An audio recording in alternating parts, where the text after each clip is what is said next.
welcome back to my channel. If you are brand new here, my name's Shelly. I am currently teaching 2nd grade in Northern California, and we are officially in the swing of back to school, which is crazy. I have been posting a lot of classroom setup videos and things like that.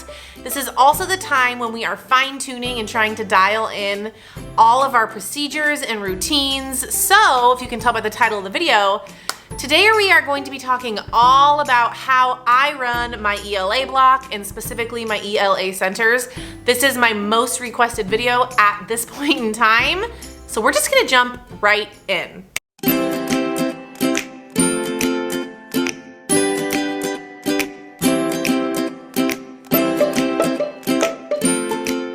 All right, so I have a lot of information to unpack for you in this video. I'm going to ask that you try to refrain from asking questions down below until you've watched the whole video, because I get a lot of comments that I answer later on in the video. So watch the whole thing, and then if you still have questions, of course, please leave them down below. I will do my best to answer them. Before I jump into how I'm running my ELA block this year, it's really important to say there are 150 different ways to do this.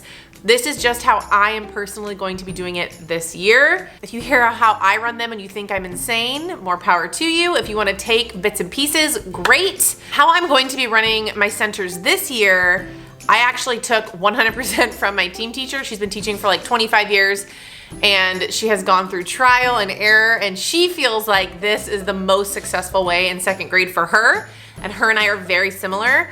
So I am confident that this is gonna work for us this year. So with that being said, here we go. Like I said, it's a lot of information to unpack for you. So I think the best way to do it is I'm first going to outline for you the timing of our ELA block, when we do things, how long we do things, and then I'll break down the structure, and then I will dive into specifically what happens in each center, if that makes sense. So our ELA block is broken up into phonics, and then our reading groups, reading centers, whatever you want to call it. And then writing is its own kind of block at the end of the day. So just have that kind of in mind.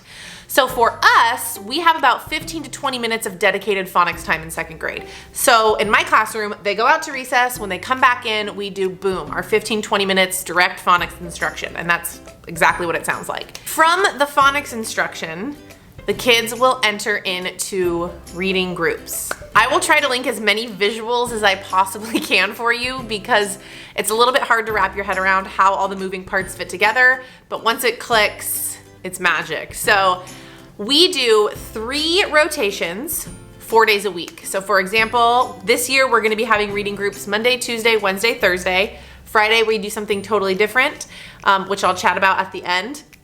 So Monday, Tuesday, Wednesday, Thursday, we do reading groups. During those 4 days, the kids go through 3 20-minute rotations, all right?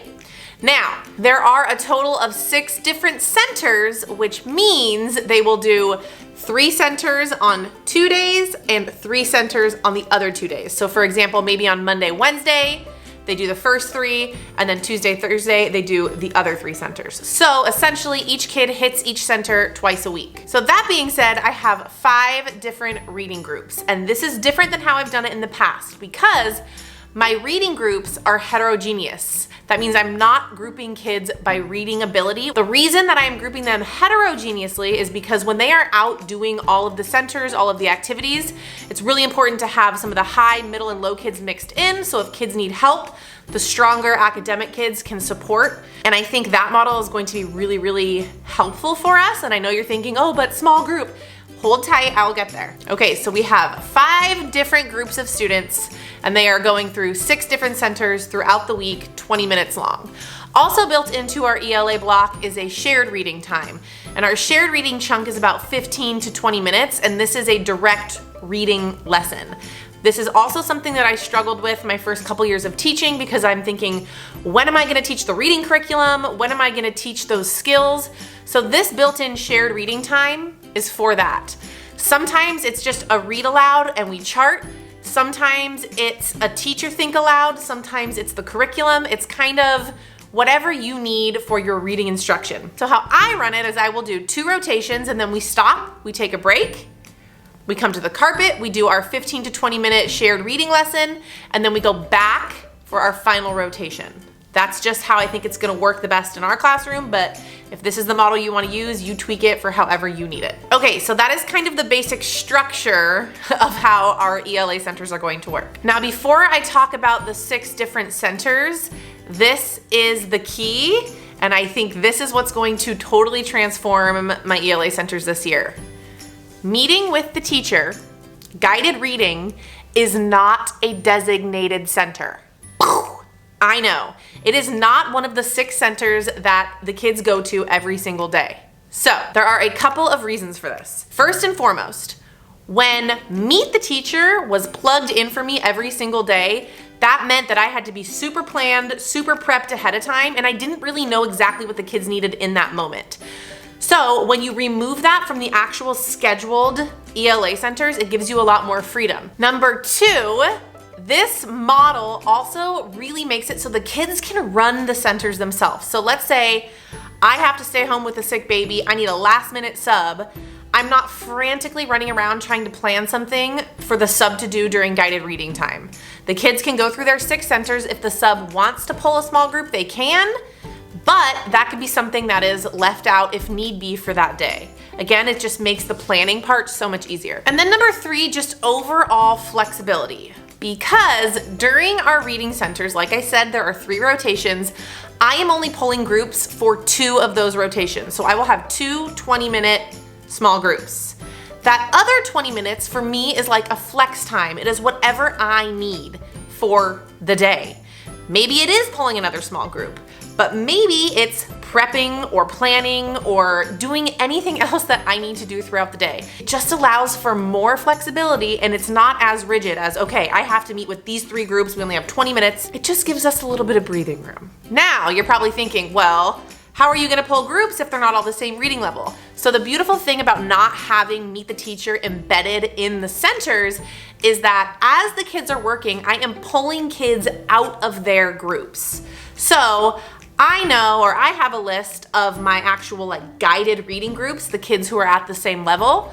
So I might say, Johnny, Jane, Jess, you 3 come back to me, and we are gonna do a guided reading lesson. So during those 20 minutes, I work with those kiddos, and then they go back to their center. Now, if they get pulled from a center on any given day, that work still needs to be made up, and that's where that Friday non-reading group time comes into play that we will circle back to in just a minute. So just keep that in mind. They are not gonna be missing their center. They are gonna have time to finish that work. It just makes it so much easier to be able to pull the kids that I need. This also makes it so if there's a group of kids that is really, really struggling and I need to pull them all 4 days, I can. Maybe I pull 2 groups in that 20-minute rotation. Maybe I pull 1 group for 30 minutes, 1 group for 10 minutes. Not having it built into the schedule allows for so much more flexibility. And I'm so excited to try this because I have never done it before, but this is how we are doing guided reading this year. Okay, so now we can dive into each of the centers. So I will post on the screen right here kind of my weekly map out. So as you can see, each group hits each center twice a week. And then I will also show you how I break it down daily. So this daily schedule is what I post for the kids so they know where they're going each rotation, each day. That is just something that I created on PowerPoint. It is super easy. It is not in my TPT store. And I'm not going to just give it out because I feel like you really need to tweak this to fit your own classroom. So, all right, let's start with the most obvious. Read to self is exactly what it sounds like. This is a silent reading time. This is not a time for the kids to book shop. We will talk about that in the Friday section. They are not book shopping. This is 20 minutes of dedicated eyes to text, and that's as simple as that. Now, I should say for each center, I have like a dedicated space in the room, or at least I think this is what I'm gonna do, where that center will take place. So for example, if you're in the Read to Self Center, you're going to be in the library. Maybe if you're doing seat work, you're gonna be at the purple group. That way, as I am back here at my small group table, I can look and I know who's in each center. I just wanted to throw that out there. Take it, leave it, I don't care. The second center is a writing center. Now, this is a center that I have struggled with for accountability reasons, but I think my team teacher is a genius and has kind of figured that out. So during this writing time over here on our ELA board, I will have a certain writing prompt. Now these writing prompts were given to me. I will see if I can find something similar and link it down below.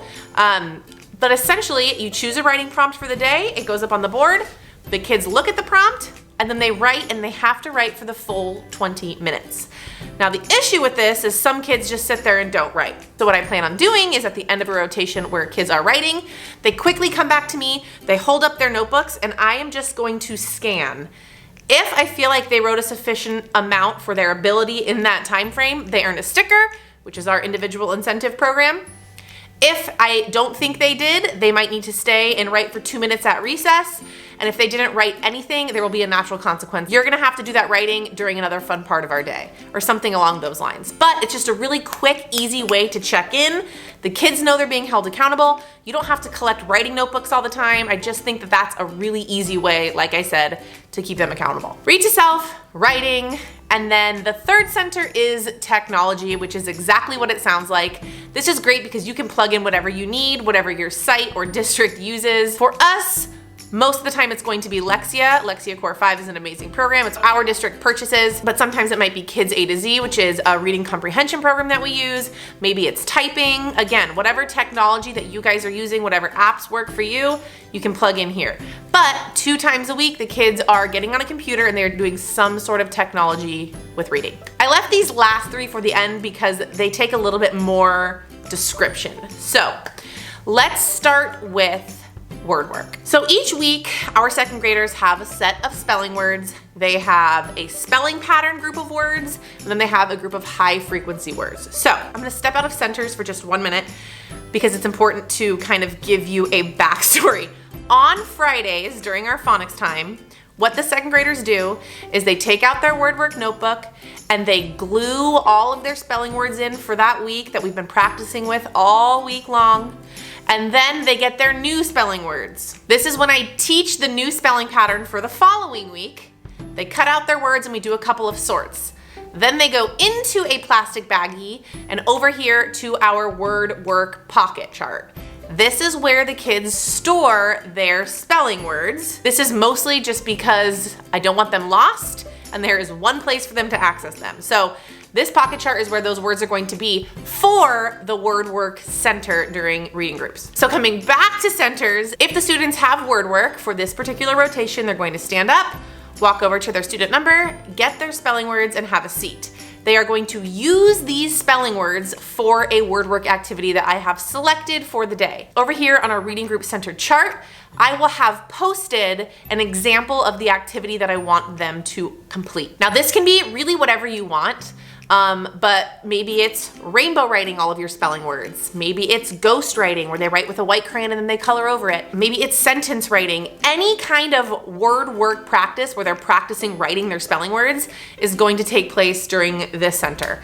You can literally Google word work activities and a bunch of them come up. Maybe they're writing their words in fancy font or whatever you want it to be. But again, it's just getting their pencil and their paper and practicing their spelling words for the week. So I think this would be a good time to tell you that the kids have 2 notebooks. They have a writing notebook and they have a word work notebook. And both of these notebooks are living in their book boxes along with their silent reading books. So just a little side note of how I'm managing that part. Okay, so then that brings us to seat work.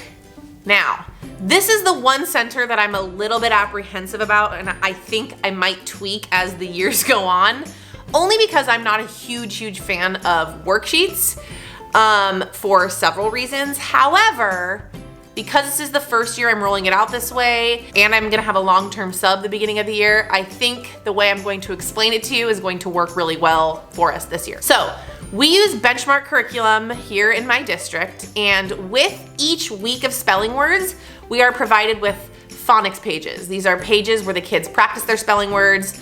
It's a variety of different activities. I will see if I can find an example and just have it linked over here. Again, this is given to us. It's part of our curriculum. So for each group of spelling words, there are 2 pages, which is perfect because the kids are going to do seat work twice a week. So when they get to the seat work center, that page is already gonna be in my seat work tub. They're gonna take it out, they're going to complete it.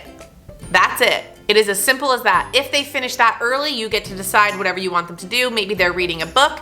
For us, we will have them working on their Lexia packets, which I will talk about in just a second if you guys use Lexia. So that is seat work, and seat work gets turned into the seat work basket at the end of every rotation and it's pretty easy. You just prep it the week ahead of time and it's done and ready to go for centers. So the last of the 6 centers is called Teacher's Choice. This is in place again to keep things flexible, to keep things fresh, and it is exactly what it says. You are deciding what the kids are doing in this center. For me personally, especially at the beginning of the year, given the year that these kiddos had last year, it's gonna be something that we call Fix-It Sentences. It is a resource from Just a Primary Girl that I found on TPT. I will link it down below. It's amazing. Essentially, the kids are sequencing sentences and writing them down. I will link it down below. Definitely go check it out. But that could be something that's done in Teacher's Choice. Maybe Teacher's Choice is some kind of an art project that they're finishing up.